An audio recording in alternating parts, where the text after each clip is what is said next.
Hello everybody, welcome to week 2 of the NPBL. Sorry if I'm being a bit quiet. My opponent this week is actually my brother, who is asleep right across the hall from me. So I'm trying to make it so that way he can't hear me while I'm recapping my team. I'm also kind of close to the mic, so I might not be that quiet for you guys. But yeah. So, like I just said, I'm up against my brother this week. I convinced him to do this league with us. His name in the league is Royal Elite, and his team is the Royal Guard. I don't know why he decided that was going to be his team, but it is. And I did something interesting with when I was making his team. I put the Z crystals on his Z users, so I wouldn't forget to mention it. So, we're going to start off with his OU picks, which are Jirachi, which is one of his Z-move users, Gliscor, and Mega Diancie. It's cold in here, guys. Then his UU picks are Hydreigon, Darmanitan, and Amoonguss. I helped him build this team for the most part, but it was kind of his own. So he got a really good draft. I'm proud of him. Then you had my Lodic, which, Galvantula, and just at the end of last week, a lot of trades were made, and one of them was someone dropped Umbreon. He was originally going for Umbreon, and ended up having to draft Honchkrow. So once someone dropped Umbreon, he was like, oh shit, I'm picking that up, and he got Umbreon. So, yeah, nice and nice. That is his RU picks, though. And last but certainly not least, we have his... Oh, I forgot to mention Hydreigon was a Z-move user. I still forgot to mention it, even though it's right here in front of me. But that's okay. Last but certainly not least is NU, starting off with Silvally, another Z-move user. Actually, his Z-Captain, so it's allowed to use non-offensive Z-moves, like Z-Parting Shot, the Mismagius, and the Hitmonlee. Now, my team that I built for him here is kind of thrown together. Didn't really put a ton of thought into it, but I think it'll work out. I really like this Victini set. Expect me to bring it quite a few times. It's great. The Choice Scarf Victini won't be brought as much as I bring a Selfest Incineroar, but hey, I am sorry, I have like hiccups or something.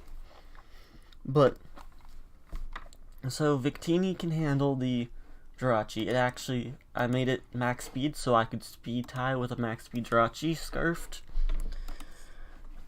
It does a lot to the Mega Diancie. It does quite a bit still to the, Gliscor, even with resisted hits, and my Showdown's lagging, I apologize. It can handle the Amoonguss pretty well. It can Bolt Strike the Milotic. It can handle the Galvantula. It can hit the Umbreon pretty hard, but it's not great. Depending on what type the Silvally is, it should be able to handle it. Even if it's a type that resists me, I'm still a Victini and it's still a Silvally. The Mismagius is kinda I should be able to handle it, but I don't know. And Zen Headbutt should be able to handle the Hitmonlee. So, I'm pretty confident in this. This Victini, the U-turn actually will handle the Umbreon quite well. But yeah, so next up we got, that's Pre-K, the Victini, by the way. He's got a nickname. Next up we have Titty Lover 69, the Miltank, holding the leftovers, rocking Thick Fat as the ability. And I gave it Thick Fat so it can take hits from the Darmanitan, really. That's the only real reason. I wanted it to be able to just eat hits from the Darmanitan, like they were nothing. And then, be able to fire back Body Slams and Earthquakes. It is also my Rock Setter this week, like it was last week. Not my Cleric, though. I don't have Heal Bell on it, or Milk Drink, or whatever I had on it last week. I don't even remember. Yeah, Heal Bell and Milk Drink. I do have Ice Punch, though, for that Gliscor, because I'm confident that this Miltank can take hits from the Gliscor. And yeah, can just Ice Punch it, and it's dead, pretty much.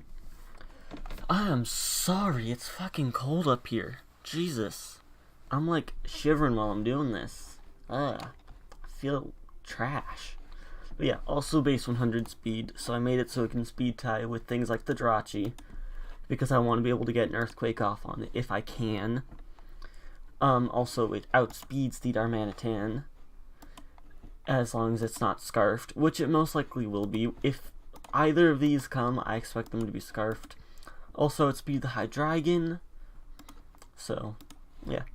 Do I outspeed the Gliscor as well? I do. He's got a lot of base 95, so base 100 is nice against him. Next up, we have Nutcracker the Chestnut, holding the Rocky Helmet with Bulletproof. This thing is just my straight up physical wall. It will handle the Gliscor, it will handle the Jirachi. It also will handle the Milotic to quite an extent. Like, even if the Milotic Ice Beams me, it's not doing a lot. So, yeah. I like this. It can't really handle the Darmanitan very well, which is a bit upsetting, considering that the Darmanitan is kind of like the main opponent, like the main physical attacker he has. But I think I can work with it. It's fucking cold. I am sorry. That is all I can say about this. If I sound all shaky and stuff, that's why. I'm fucking shivering. It's cold. Next up we have Ariel the Vaporeon, my special wall for the week. With Leftovers, Water Absorb, Scald, Hidden Power Grass, Heal Belt, and Wish. So this will be my Wish Passer, it will be my Cleric. Scald to burn things, to handle the Darmanitan. I put a little bit in defense so it can handle the Darmanitan well. To burn the Jirachi, burn the Gliscor, stuff like that. Burn the Hitmonlee maybe. He doesn't really have a ton of physical attackers. I can also take hits fairly well from, like, really well from the Milotic, and I'm pretty confident I have more wishes than it has recovers, and my Hidden Power Grass is doing more than it, unless it has Hidden Power Grass. So I can stall out the Milotic with the Vaporeon. The Galvantula has been a slight issue because neither of my walls are really good at handling it. Chestnut can take its electric type moves, even without special defense investment, but if it uses a bug type move without the special defense investment, I'm not appreciating it. And then Ariel can't really take its electric type moves at all, but its bug type moves are fine. So hopefully he doesn't have like a Giga Drain one, because that would kind of suck. But Rudolph right here is kind of an answer for it. I brought Scarf Moldbreaker instead of any sand this week. I know I need to bring the sand to make Excadrill, give it its true potential, but I thought that this worked well, so I could outspeed the Diancie and Iron Head it, or Earthquake it, really. I can outspeed a Jirachi that's not Scarfed and Earthquake it. I can outspeed a Darmanitan that's not Scarfed and Earthquake it. I can outspeed a Galvantula that's not Scarfed and Earthquake it. It really depends on what he decides to Scarf on his team. And he's learned most of his competitive stuff from me. His last week I built with him, and I actually had him almost run double Scarf. So I wouldn't be surprised if he does run double Scarf, but yeah. I have a lot of physical attackers here, so I decided to round it out with another special attacker, being Garfield the Alolan Persian. No Tabulele this week. Its kills are going to suffer from that, but that is okay. I don't really care that much. I'm holding the Darkinium Z with Fur Coat, so its defense is doubled, which is making it very, very nice. As like a mixed wall, kinda. We got Dark Pulse and Icy Wind. Icy Wind will handle the Amoonguss, it'll handle the Gliscor pretty well. Dark Pulse just to hit everything else, kinda. Whether it's resisted or not, it's just kinda to hit them. Icy Wind will also hit the Hydreigon. And then we have Fake Out for chip damage, and Parting Shot. Oh shit, I never did EVs on Rudolph. Okay, we're gonna do that live then. We'll do that after I'm done talking about Persian. Z Parting Shot here. To lower something's attack, and then swap out, and heal whatever I swap back into. So I can either go with the Z Dark Pulse or the Z Parting Shot here, and which is nice. And I'll kind of play that by ear on what he brings and what he has left, because if a Z Dark Pulse will like take out the Jirachi, I'll go for it, like straight up. And then this thing has the same speed as my other Pokemon. It will guaranteed out. Wait, what am I speed creeping? Am I speed creeping? The Diancie. Guaranteed outspeed everything on his team. That's not Scarfed. Outspeed the Diancie. 252 special attack, and then put the rest in attack just to do a good chunk of damage with that Fake Out. Get some nice chip. And, yeah, I apologize for this. I'm gonna have to do this.